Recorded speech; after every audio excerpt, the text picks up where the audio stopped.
And that's Reddick in the 19 that had the problem, that kicked it all off with Theriault as he comes grinding to a halt on the front straightaway after a huge, heavy impact here on the front stretch. There's Reddick high in turn 4, loose.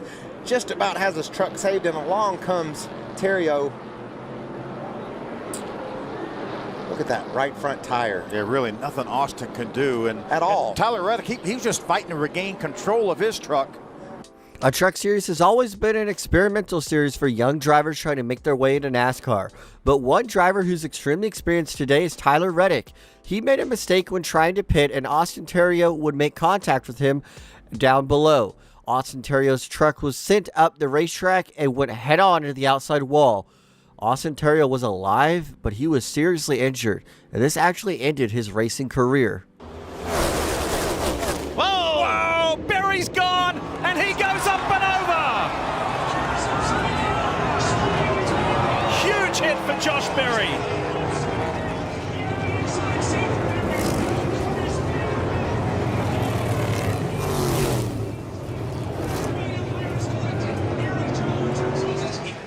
Contact. The 2 is getting pushed, and as soon as that car was pushing him, got turned around and went. This is what scared me, because Josh is hanging on his belts. He's not in his seat. He's hanging on his belts and has that frontal impact. Everything that went right for the 34 to set his car back on the wheels didn't go right for Josh Berry, and I'm with you, Jeff. The flip is the first concern, but then the hit into the wall when gravity is pulling you out of the seat is just different. Multi-point harness is trying to hold your hips and your lower body tight into that seat. When battling for a win at Daytona in 2024, Josh Berry was turned down the backstretch, and then his car went up in the air and upside down. His car would make a vicious contact with the wall and then spun around like a top. This crash just looks so painful, as the compression rate as he would hit the wall would be extremely powerful. Thankfully, Josh Berry was able to walk away unscathed from this accident, even though it was one of the most honest flips we've ever seen at Daytona in a violent way.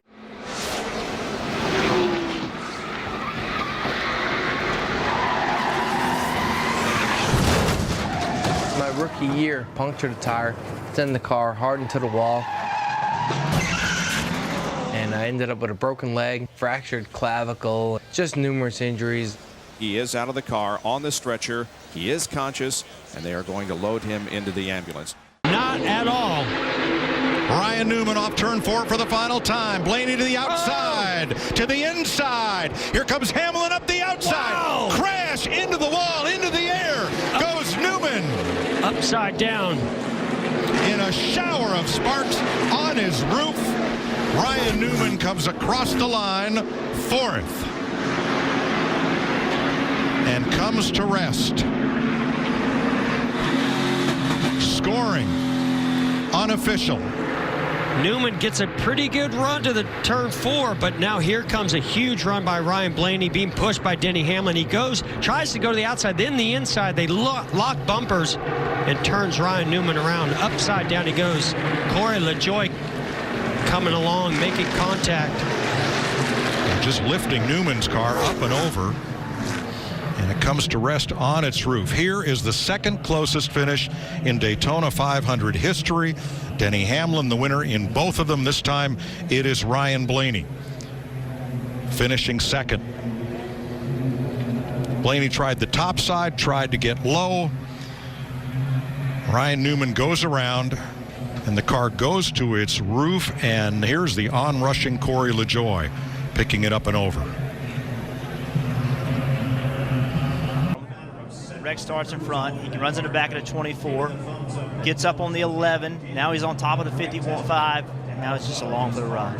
Yeah, watch the car stop. Watch the car stop. It gets into those poles, and it goes from, I don't know what, 180, 190 miles an hour, I'm just guessing, to a complete stop. That is unbelievable. And it looks like a tour. That's 3,500 pounds. That stock car is extremely heavy. You see here, after he's upside down, the 2 is spinning.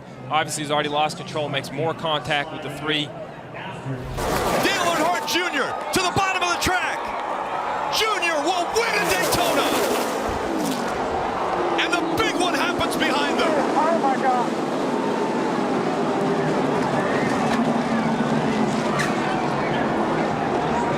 In 2015, everybody stood at a standstill as Austin Dillon's car would fly to the catch fence and come to a dead stop, ricocheting the motor back across the racetrack.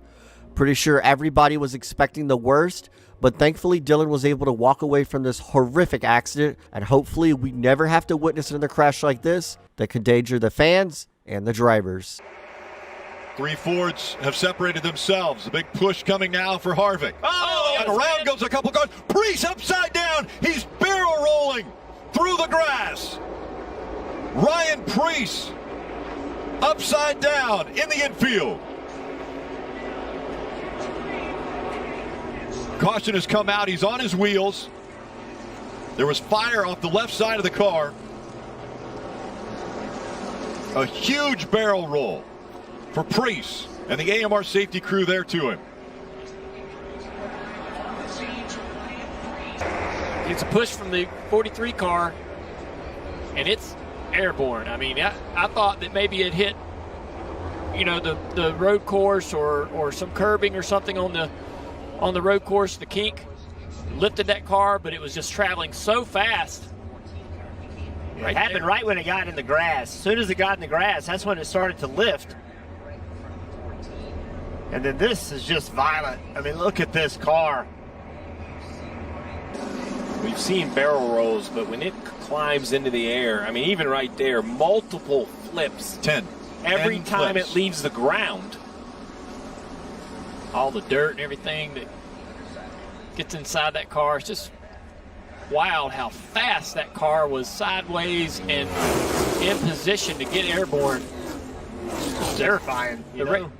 Ryan Preece has been a driver in NASCAR that has had 2 violent crashes at Daytona, but none will be as scary as this one, as his car would go so high in the air and flip multiple times and side over side. Ryan Preece was able to walk away from this accident, but my gosh, what did it look scary. Just the amount of times it flew in the air and flipped side over side and then came crashing down and landing on its roof and then back on all 4 tires.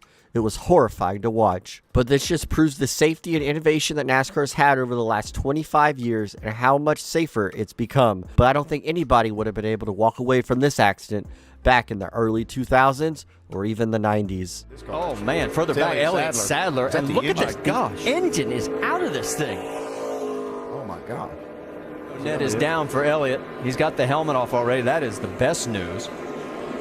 You can see he is in some pain. Oh man, I hate to see this.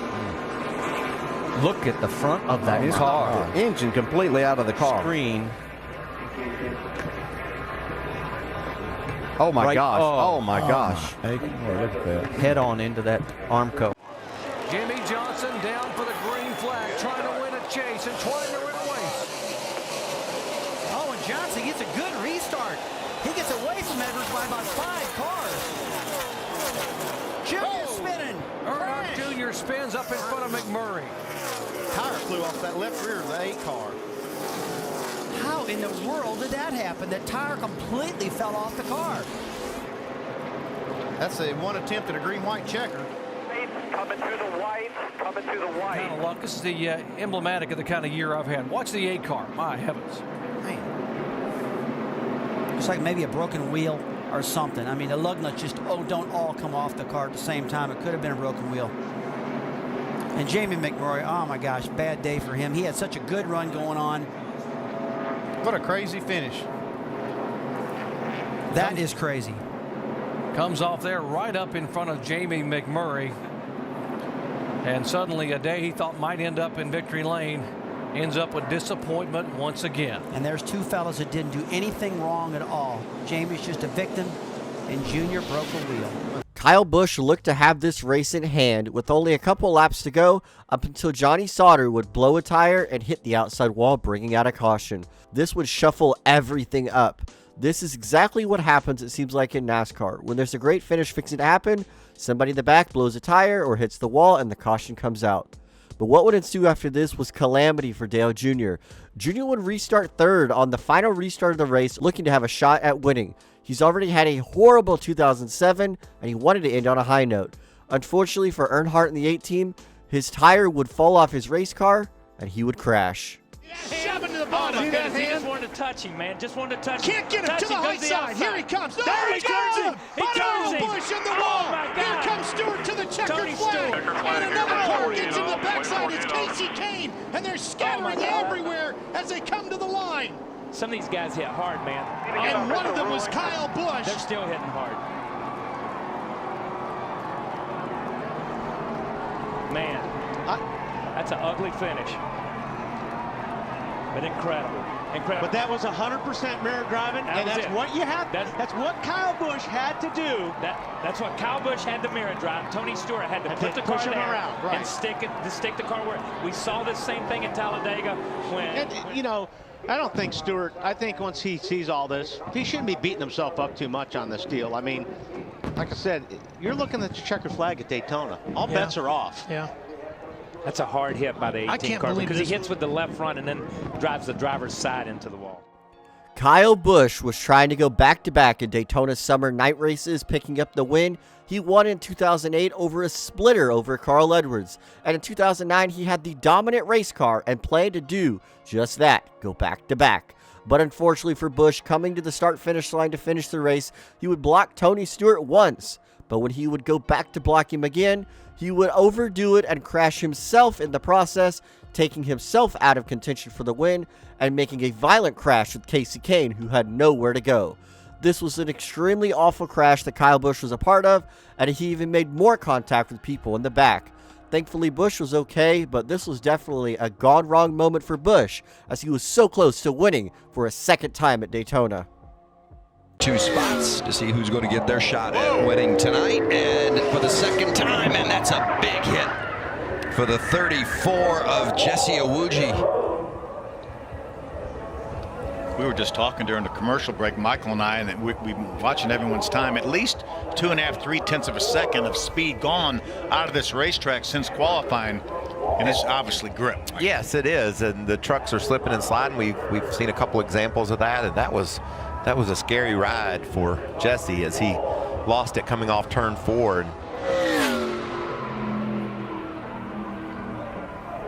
Well, he hit that inside wall a ton. It was really scary too, because we know that pit road is full of trucks waiting to qualify. NASCAR positions the trucks down towards turn 1, keeping them out of harm's way, but man. Well, and there's also people, as well as you see there, including a NASCAR official, but credentialed. When qualifying in the Truck Series, Jesse Auji makes hard contact with the inside pit wall and creates a very dangerous situation for anybody on pit road at the time. Remember, NASCAR has those cars staged at the front of pit road, so thankfully he was able to crash at the entrance of pit road, because if it was the exit, with all the pit crews and teams and trucks sitting there, it would have been very dangerous. Watch the 88. Yeah, he's going down the front here, headed toward turn 1. You can see at 190 mile an hour, and he lost a tire. Did he not? I believe he just drove down through the grass, which is not unusual for doing that here. Yeah, that's right. Looking back on it, yeah, he clipped the grass. It's dry with these cars being on the ground so low. I don't think you can clip that grass like you used to. Wow, did that push back the Lexan windshield and everything? In arguably one of, if not his best season ever in NASCAR, Dale Earnhardt Jr. makes vicious contact with the outside wall and it bursts into flames after running over the grass on the front stretch. The entire car would be ripped apart when he would run over the grass and then burst into flames as he would hit the wall. Thankfully, Jr. was okay after this horrific accident. Going to be 2 laps to go when we come around this time. And there goes Daniel Hemrick. Off the bumper of Sheldon Creed. And this is the big one here at Talladega. Oh, my. Got one upside down. Is that Daniel Hemrick on his roof? Upside down. Most of the field is caught up in this wreck. Only a handful of cars are driving by us right now. So I hope Daniel's okay. To try to close that gap some, comes down too late, right? Late block. And then kind of causes the big one, and everyone's right there. And there is some massive hits. A lot of cars to the outside wall. Yeah, and pretty much all the cars behind get caught up in this thing somehow. I think, Joey, the closing rate was faster than Daniel could anticipate. He had just gotten too far out. He's trouble. Contact on the backstretch. It's Mike Waltrip and now Brian Vickers. Robbie Gordon, 31. The time. Waltrip's over. 1, 2, 3 times for Michael Waltrip. Well, there's the big one right there. There's a lot of good cars right there. Is that Sterling Marlin in there? 40 cars in it. That's Michael Waltrip's car, upside down. Slides up right there. Just ever so little contact, which doesn't look like a lot when you're running 185, 190 mile per hour. It's a lot. There's the 15. The mountain right now, he's going to dig in. There goes one of the tires that Alan talked about. Violent. Very violent. During the 2004 Daytona 500, Michael Waltrip got spun on the backstretch and then went in the grass. When Waltrip went in the grass, his car completely would rip apart as it would flip violently end over end and side over side. It created such a big dust storm as he flipped that you weren't even able to see the entire car when it came to rest. This was scary. He's going to try and take it away from here. He's hung in the middle. Here comes Keselowski. Got trouble now. Keselowski's got on the hard side. Look out, they're going to go around. McMurray. Been behind. Oh, big crash. Oh, and up into the wall. Look out. The caution is out. The race will finish. And it looks like Brad Keselowski is going to get the race win. Bring it here. Bring it here. See McMurray trying to get in line right here, right behind Harvick. Just not enough room. Yeah, and he had to check up for just a second because he was on the right rear quarter of Kevin Harvick. And then once he goes around, the chaos begins. Look at Setzer. Wow. Good to see him get out of that car, but that catch fence does its job. Well, and remember, they raised the catch fence after last year's race here. Also stretched it out over the racetrack. You're right. It did its job. Another view. See right there, Jamie McMurray just trying to get in. He was going to try to get there and push Kevin Harvick.